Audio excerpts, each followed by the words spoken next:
विशेष रूप से हजारीबाग की जनता का मैं आभार व्यक्त करना चाहता हूं, क्योंकि उनके सहयोग और आशीर्वाद से मुझे अवसर मिला है कि जो हमारा पुराना सदन था, ऐतिहासिक और सुंदर सदन, वहां बोलने के अवसर मिले और आज इस भव्य और आधुनिक भवन में भी बोलने का मुझे अवसर मिल रहा है। उससे आप लोगों के लिए सबको कोटि कोटि धन्यवाद, हृदय की गहराइयों से धन्यवाद।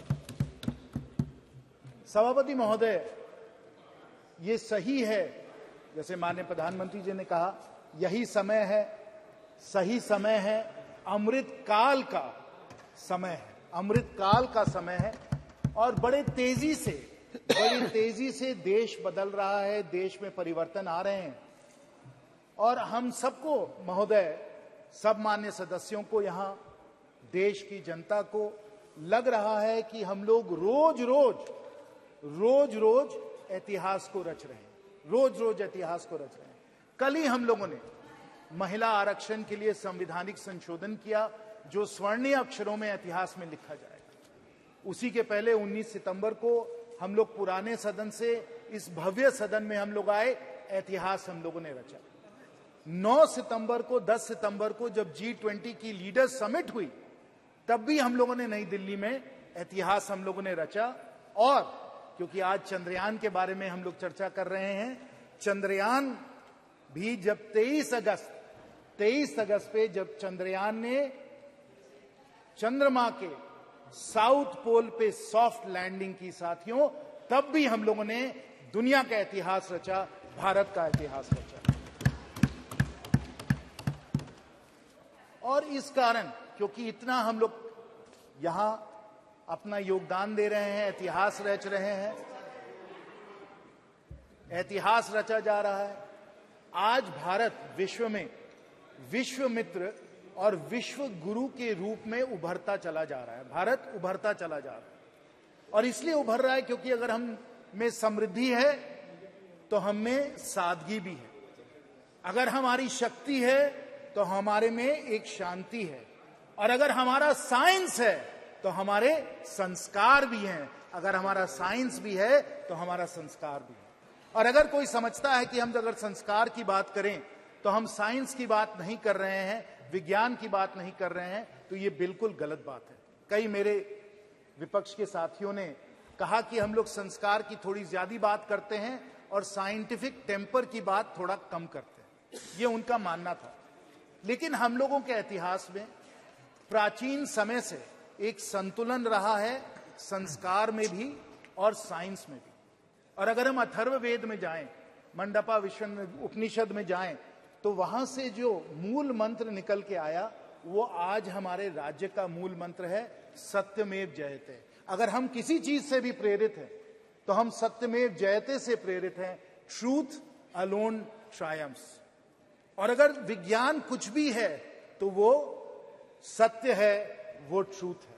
और जो भी कोई, और मैं खुद विज्ञान का स्टूडेंट हूं, इंजीनियर हूं, तो मुझे तो कहना पड़ेगा कि अगर हम लोग साइंस में कोई भी तलाश करते हैं, प्रोफेसर साहब बैठे हुए हैं, वो भी साइंटिस्ट हैं, उनको मालूम है कि जो साइंटिफिक मेथड है, जो साइंटिफिक टेम्पर है, that is a process of discovery of the truth, और वो हम लोगों के संस्कार में लिखा हुआ है। और इसलिए आज अगर हमारी साइंस जो है वो चंद्रमा में पहुंची है, क्योंकि हमारे संस्कार हम लोगों को ये प्रेरणा देते हैं, सत्यमेव जयते।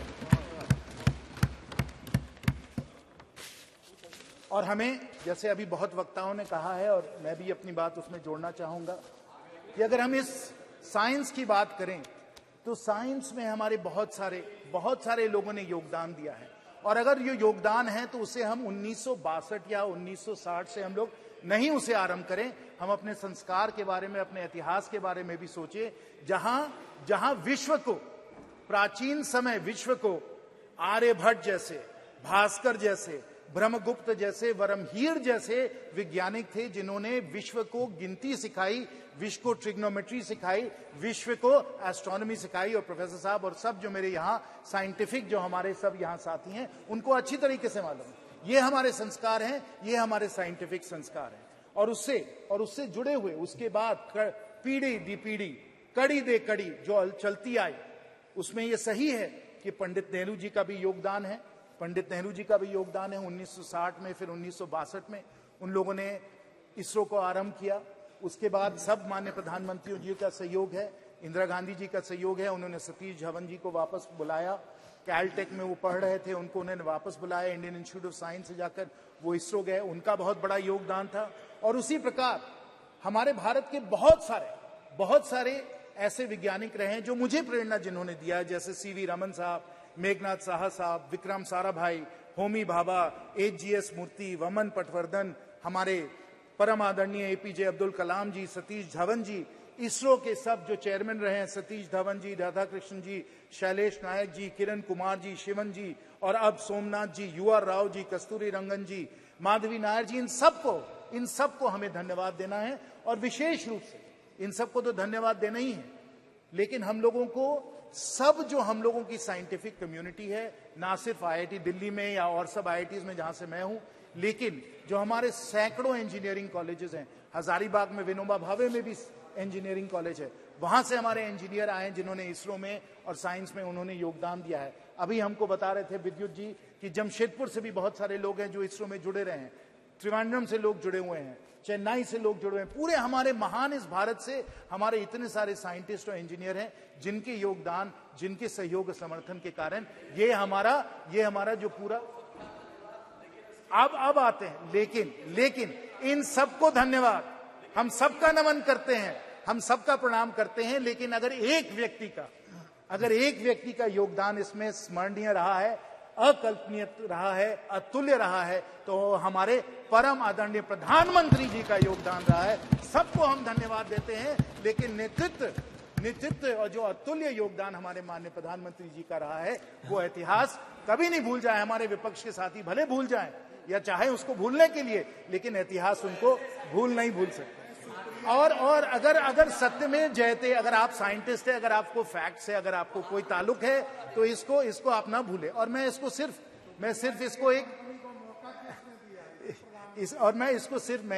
सिर्फ ऐसे ही राजनीतिक तौर से मैं नहीं कह रहा हूं, मैं तर्क और तत्वों के आधार पर कह रहा हूं कि अगर योगदान विशेष और अकल्पनीय रहा है प्रधानमंत्री जी का, क्यों रहा है, मैं आपको बताता हूं। आप जान लीजिए कि 2013-14 में जो इसरो का बजट था वो 5,600 करोड़ का बजट था। आज के समय इसरो का बजट 2 गुना से ज्यादा हो गया है, 12-13 हजार करोड़ हो गया है। ये हम लोगों ने 9 वर्षों में किया है। ये माननीय प्रधानमंत्री जी का योगदान है। और यहां सब जानते हैं, सब अनुभवी हमारे माननीय सदस्य हैं, उनको मालूम है कि ऐसे बहुत कम विभाग हैं भारत सरकार में, सभापति महोदय जी, ऐसे बहुत कम विभाग हैं जो सीधा प्रधानमंत्री जी से जुड़े हुए हैं, जो प्रधानमंत्री जी के ही अधिकार क्षेत्र में आते हैं, और वो डिपार्टमेंट ऑफ स्पेस यही उनका है। और अगर इसमें बजट को 2 गुना से ज्यादा कर दिया है तो माननीय प्रधानमंत्री जी ने किया, इसको आपको स्वीकार करना पड़ेगा। दूसरा आप ये भी जान लीजिए, और सुप्रिया जी ने कहा, मैं बिल्कुल उनका समर्थन करता हूं उसमें, कि हमारे प्राइवेट सेक्टर का भी इसमें बहुत बड़ा योगदान रहा है, चाहे वालचंद का हो, चाहे वो हम एलएनटी की बात करें, और विशेष क्योंकि मेरे सब झारखंड के यहाँ साथी बैठे हैं, मैं एचईसी रांची का भी इसमें सहयोग जो उन्होंने दिया है, जो क्रायोजेनिक इंजन बना है वो एचईसी रांची में ही बनाया गया है, तो प्राइवेट सेक्टर का योगदान रहा है। लेकिन 2020 में माननीय प्रधानमंत्री जी का निर्णय था कि जो पूरा जो स्पेस का जो सेक्टर है, इसको हम लोग प्राइवेट सेक्टर के लिए इसको खोल दें, इसको लिबरलाइज कर दें। और इसके कारण, क्योंकि हम लोगों ने प्राइवेट सेक्टर को इतना प्रोत्साहन दिया है, इतना सहयोग दिया है, कि आज स्पेस में 140 स्टार्टअप्स आ चुके हैं, और हम लोगों का स्पेस का इकोसिस्टम बहुत तेजी से बढ़ता चला जा रहा है। यह भी माननीय प्रधानमंत्री जी का निर्णय था।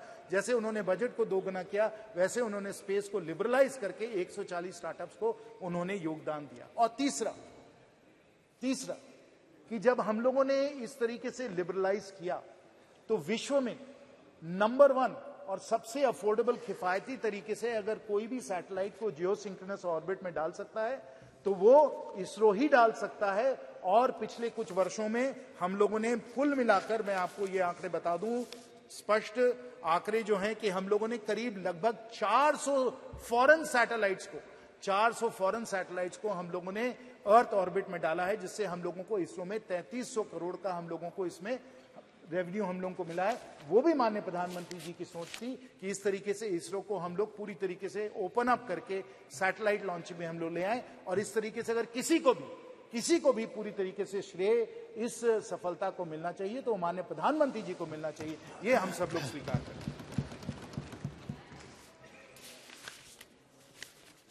इसरो का इतिहास बहुत दिनों से चलता है, बहुत दिनों से चलता है। मैं चंद्रयान पे आता हूं, लेकिन अगर हमें चंद्रयान को समझना है तो हम उसको पहले आर्यभट्ट सैटेलाइट को समझना होगा, जो सोवियट्स ने 1975 में जिन्होंने अर्थ ऑर्बिट में डाला। उसके बाद हम लोगों का खुद का लॉन्च व्हीकल सैटेलाइट 1980 में गया, फिर रोहिणी सैटेलाइट्स गए, इनसैट सैटेलाइट्स गए, IRS सैटेलाइट्स गए, ये सब सैटेलाइट्स गए। एक लंबी हम लोगों ने एक कड़ी बनाई इसकी। हम लोगों ने नए नए लॉन्च व्हीकल्स हम लोगों ने तैयार किए, polar synchronous launch vehicle, GSLV, और फिर छात्रों के लिए भी स्मॉल सैटेलाइट्स को भी हम लोगों ने लॉन्च करने की क्षमता की। और हम लोगों ने मंगलयान को भी हम लोग जाकर, मार्स को भी जाकर हम लोगों ने ऑर्बिट में हम लोगों ने अपना सैटेलाइट भेजा। और आपको याद होगा तब हम लोगों ने सब जगह कहा था कि इतनी किफायती तरीके से हम लोग कर रहे हैं कि बॉलीवुड की पिक्चर के, हॉलीवुड के पिक्चर के बजट से कम तक हम लोग मंगलयान के द्वारा हम लोग मार्स तक पहुंच सकते हैं। ये हमारी क्षमता है। और अगर ये क्षमता है, अगर माननीय प्रधानमंत्री जी ये काम में लगे हुए हैं, अगर पूरा भारत इस काम में लगा हुआ है, तो हमें समझना चाहिए कि स्पेस जो है और चांद पहुंचना कितना प्रेरणा का स्रोत है और इसको कितने दिनों से इसको एक लक्ष्य बनाया गया। और उसमें मैं अमेरिका की भी बात करना चाहता हूं, क्योंकि अगर जो अमेरिकन जो स्पेस कैपेबिलिटीज है उससे हम लोग सब लोग प्रेरित हैं। और खासकर जॉन एफ कैनेडी का एक बहुत ही जाना माना एक भाषण है जो मैं अभी कोट करना चाहूंगा। और जॉन एफ कैनेडी ने कहा था, वो हम लोगों को याद करना चाहिए। जॉन एफ कैनेडी ने 1962 में कहा था, Why some say the moon? Why some say the moon? Why choose this as our goal? This replies to India. Why choose the moon? Why is this our goal? And why, they may well ask, why climb the highest mountain? Why climb the highest mountain? Because it is there. New hopes for knowledge and peace are there. We choose to go to the moon this decade and do the other things, not because they are easy. We choose to go to the moon. This applies to India. We choose to go to the moon not because they are easy, but because they are hard. अगर हम बड़े लक्ष्य अगर हम लोग हासिल करने के लिए हम लोग अपनी आकांक्षाओं को बनाते हैं, अगर हम इस भवन का निर्माण 3-4 साल में कर सकते हैं, इसलिए नहीं क्योंकि ये आसान काम है, इसलिए क्योंकि ये मुश्किल काम है. Not because it is easy, because it is hard that we choose to go to the moon. It is not easy to build this parliament building in 3 or 4 years. It's not easy, but because it is hard, we have chosen to do it. It is hard to build all the roads and highways and everything else, but because it is hard, we want to do it, because that's the new India we want to build. It is hard to be able to feed 80 crore people with the Garib Kalyan Yojana, but क्योंकि मुश्किल है, इसलिए हम इसको करने के लिए प्रतिबद्ध हैं और हमने करके दिखाया. It is not because it is easy, but because it is hard. And it is hard. अगर कोई समझता है कि चंद्रयान चांद में पहुंच गया और कोई भी इसे कर सकता है, तो मैं आपको लूना 25 के बारे में बताना चाहता हूं. लूना 25 के बारे में. और आप जानिए कि अगर 1950s में स्पेस रेस चालू हुआ और अगर जॉन एफ कैनेडी ने कहा कि हम लोगों को 1960s में ही हम लोगों को मून पे पहुंचना है, तो क्यों किया उन्होंने? क्योंकि उनके सामने एक चुनौती थी, एक कंपटीशन था. और वो कंपटीशन किसके साथ था? वो सोवियत यूनियन के साथ था, क्योंकि सोवियत यूनियन ने स्पेस फ्लाइट और स्पेस का पायनियरिंग जो उन्होंने किया था, यूरी गगारिन वगैरह आप सबको याद होगा. उस स्पेस रेस के कारण जॉन एफ कैनेडी ने कहा कि we must get to the moon. वही सोवियत यूनियन, वही स्पेस प्रोग्राम उसी समय जब चंद्रयान अगस्त में पहुंच रहा था south pole of the moon, उनका लूना 25 जो था वो भी अगस्त में फेल हो गया. Not because it is easy, it is because it is hard that we go to the moon. The Russians who developed, who pioneered space flight, they were the ones who were not able to succeed. They tried a South Pole landing and they failed. And they used a 30 kg robotic launcher, a 1750 kg launch mass, not because it is easy. What did we do? Instead of putting a 1750 kg launch mass, Professor Saab, we put a 4000 kg launch mass and a much larger payload on Chandrayaan 3. We put it into Earth orbit. We moved it out of Earth orbit into the lunar orbit, and then on August the 23rd at 6:04 p.m. and I'm sure everybody here must have been spellbound watching, and I will tell you also that the number of concurrent users on the ISRO channel on YouTube that day was the highest YouTube has ever recorded. पूरा भारत उस ऐतिहासिक क्षण को देख रहा था YouTube के channel पे, और 6 बजे अगस्त 23 को हम लोगों का चंद्रयान वहां चांद पे पहुंचा, साउथ पोल की लैंडिंग हुई, 14 दिन उन लोगों के सब साइंटिफिक एक्सपेरिमेंट चले. Not because it is easy, the Russians were not able to do it. It is because it is hard that we did it, and we accomplished something that the Russians were not able to accomplish. Because it is hard, not because it is easy. That is the India we are building. That is the India that we want to see. That is the India our Prime Minister wants to see. और इसी कारण जो हमें चंद्रयान में सफलता मिली, सब हमारे scientist और इंजीनियर्स की सफलता थी. और मुझे तो खुद निजी तौर पे बहुत खुशी हुई, बहुत मुझे गर्व हुआ. हजारीबाग के भी कई लोग उससे जुड़े हुए थे, मेरी फोन पे भी उनसे बात हुई, और जब आप उनसे बात करें हर से वो गदगद थे कि इतना बड़ा लक्ष्य हम लोगों ने हासिल किया है. लेकिन ये तो एक और ही कड़ी है. अभी हमें और बहुत दूर जाना है. चांद पे तो हम पहुंच ही गए, फिर आदित्य L1 तो हम लोगों को सूरज तक ले गया, और सूरज पे जो हम लोगों ने एक्सपेरिमेंट्स किए, जो कोरोना पे जो एक्सपेरिमेंट्स हो रहे हैं, जो कोरोना का स्टडी हो रहा है, वो भी बहुत ही ऐतिहासिक है. लेकिन आपको मालूम है कि हम लोगों की सोच ये है कि हम लोग जल्द ही हम लोग गगनयान के द्वारा, और मैं आपको बता दूं कि इसकी ट्रेनिंग हमारे एस्ट्रोनॉट्स वगैरह की हो गई है. हमारे पास वो पेलोड कैपेसिटी है हमारे रॉकेट्स की, लॉन्चर्स की, कि हम लोग कुछ लोगों को हम लोग 400 किलोमीटर सैटेलाइट के पार हम लोग स्पेस में ले जाना चाहते हैं. गगनयान के द्वारा मैन्ड स्पेस फ्लाइट भी यहां भी हम लोग जाना चाहते हैं. तो ये लक्ष्य, ये हमारा लक्ष्य है. यहां हम लोग पहुंचना चाहते हैं, और इसके द्वारा जो हम लोगों का स्पेस का इकोसिस्टम बन रहा है, उसे भी हमें समझना चाहिए. ये हमारे माननीय प्रधानमंत्री जी की दूरदर्शी सोच है कि हमें सिर्फ ये मिशंस जो है इसमें हमें सफल नहीं होना है. हमें मिशन से और आगे बढ़कर पूरा स्पेस का एक इंडस्ट्री, पूरा स्पेस का एक इकोसिस्टम भी हम लोगों को बना देना है. और क्यों हमें इस तरीके से बनाना है? क्योंकि जब स्पेस का इकोसिस्टम बनता है तो बहुत सारे एडवांस टेक्नोलॉजीज भी हम लोग उसके द्वारा उसमें बहुत आगे बढ़ जाते हैं. और ये एडवांस टेक्नोलॉजीज, क्योंकि हम लोग डेवलपमेंट के तौर पे इन एडवांस टेक्नोलॉजीज पे हम लोग अपना कंट्रोल हासिल करना चाहते हैं, ये बहुत ही जरूरी है. और इसमें मैं हमारे भारत रत्न पूर्व राष्ट्रपति श्री अब्दुल कलाम जी का मैं एक कोट आपको बताना चाहता हूं. ISRO's vision was clear. If Indians were to play a meaningful role in the community of nations, they must be second to none in the application of advanced technologies to real-life problems. That is our Honorable Prime Minister's vision. We use the space ecosystem to develop the knowledge and the ability and the capabilities to deal with these advanced technologies, whether they pertain to material science, whether they pertain to telecommunications, whether they pertain to remote sensing, weather forecasting.